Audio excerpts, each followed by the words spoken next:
Hey, Geller. It's the end times, huh? Time for God's wrath. Well, I got some God's wrath. Right here! Hello.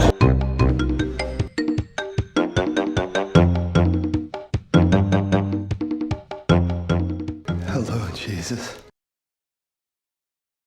Many people view the Dexter Villain of Season 6, Travis Marshall, as a complete joke. But to me, he has always been much more menacing than what meets the eye. A false prophet who believes his madness has been instructed by God himself. Whether you think Travis is a good villain or not, I can guarantee by the end of the video, you'll come to understand that he is the most disturbing Dexter villain.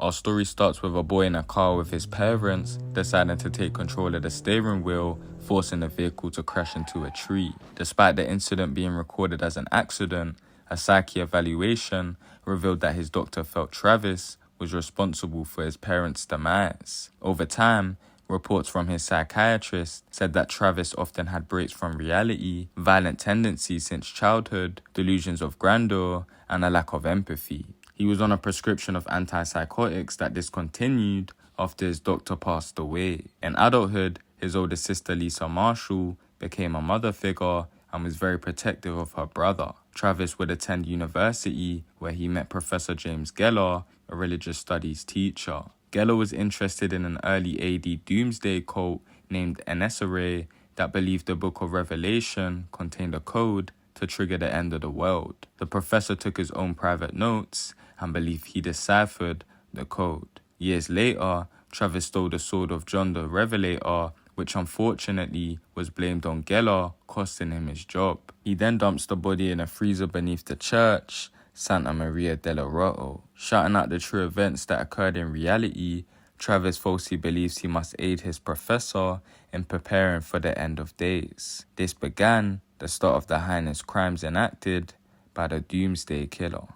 On a quest to end the world, Travis would enact tableaux where, apart from the first, a victim would be sacrificed in a brutal public display. Tableau 1, the Scales of Justice, included the victim Omar Rivera's intestines on a scale at the fruit stand. This represented God's judgment of mankind. Tableau 2, the Seven-Headed Serpent, included the body of Mr. Rivera, who was found ashore. Not only was his stomach stitched with the Alpha Omega symbol, but his intestines were replaced with 7 baby snakes. This represented the impending apocalypse. Tableau 3, the Four Horsemen, included the victim Nathan Roberts, whose body was dismembered into 6 parts and sewn onto mannequin bodies. The mannequins were placed onto 4 horses that rode into town. This represented the biblical 4 horsemen of the apocalypse, onset of the apocalypse. Tableau 4, the Angel of Death, included the victim Erin Bayer, a woman Travis had relations with,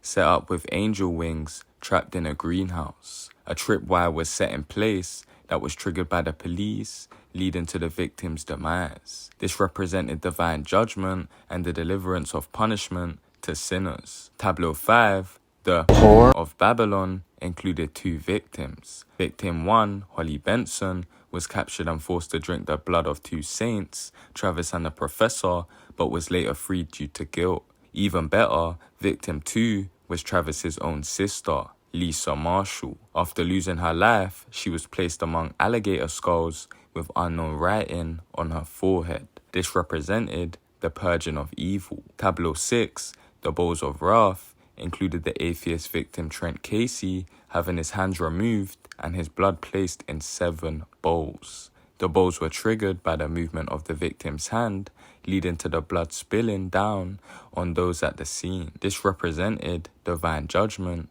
and punishment. Tableau 7, the Wormwood, included a poison gas canister that was aimed to eliminate as many people as possible inside the Miami Metro station. Unfortunately for Travis, his disciple Beth Dorsey was the only victim since Dexter Morgan intervened. This represented widespread suffering and divine retribution. Tableau 8, the Lake of Fire, included well, a lake of fire. The intended victim, Dexter Morgan, managed to escape before the explosion on the boat he was trapped on. This represented eternal damnation and the final punishment for the wicked. The final tableau, the Lamb, included an innocent to be sacrificed during the eclipse on a skyscraper to enact the end of the world. The intended victim was Harrison Morgan, but thankfully, he was saved by Dexter Morgan. This final event led to Travis's end, and he was put down by Dexter at the church. Although the first half of season 6 is slow, one of the most overlooked aspects is the mental collapse of Travis. Before the twist that Geller was a figment of Travis's imagination, we are led to believe Travis is weak and can rarely complete his and the professor's mission. When push comes to shove, he even has a change of heart, deciding to work with Dexter to stop Geller. We are all led to believe maybe there is still light in Travis when he spends time with his sister, lets Holly Benson go, and betrays Geller. But what makes Travis an even darker villain is the fact that he has no correlation of his actions. He was able to take life without remembering, and worst of all, believed he was being coerced by God and his professor. Even if we get signs Geller isn't real, it's still unsettling that Travis had numerous blackouts where his darker side took over. And when finding out the truth, he takes zero accountability and believes Dexter, a man he newly meets, is to blame. From a child, Travis has been mentally unstable,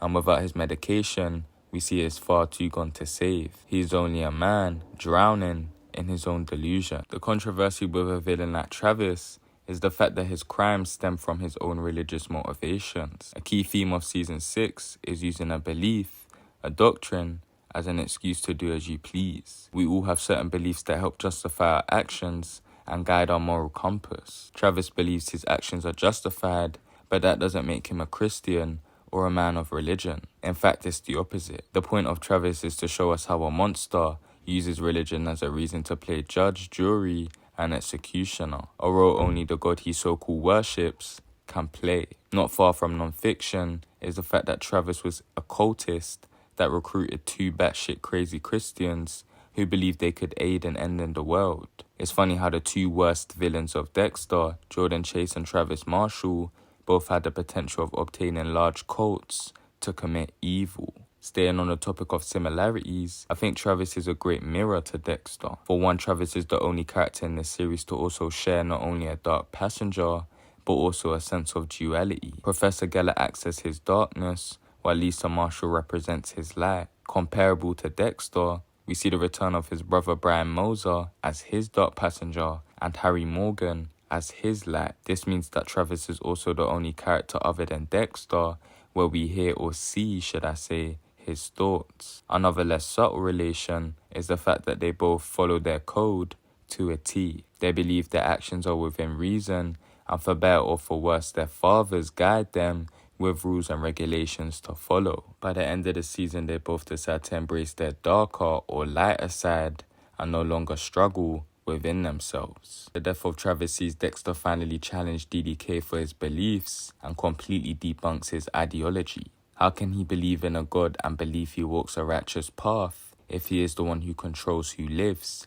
and who dies? Out of every true Christian Dexter knows, they would never use faith as an excuse to take life, and Travis, the true false prophet, used God to satisfy his own needs. This is where Dexter and Travis are different, because Dexter doesn't use faith to justify his actions. In fact, he rejects it. The point that a lot of the fandom missed with season 6 is the fact that Dexter can't become a Christian. Despite our protagonist being an anti-hero, he still takes life and views himself as a monster. Even with the influence of Brother Sam, Dexter understands that religion is simply not for people like him.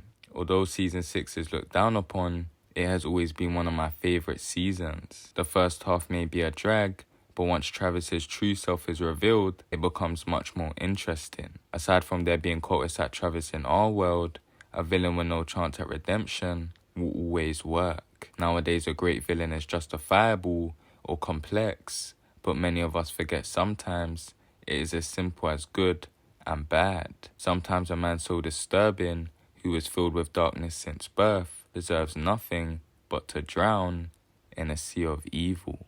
If you enjoy hearing why underrated villains are great, follow the first rule of the code and subscribe. It may seem small to you, but it means the world to me. Have an amazing day.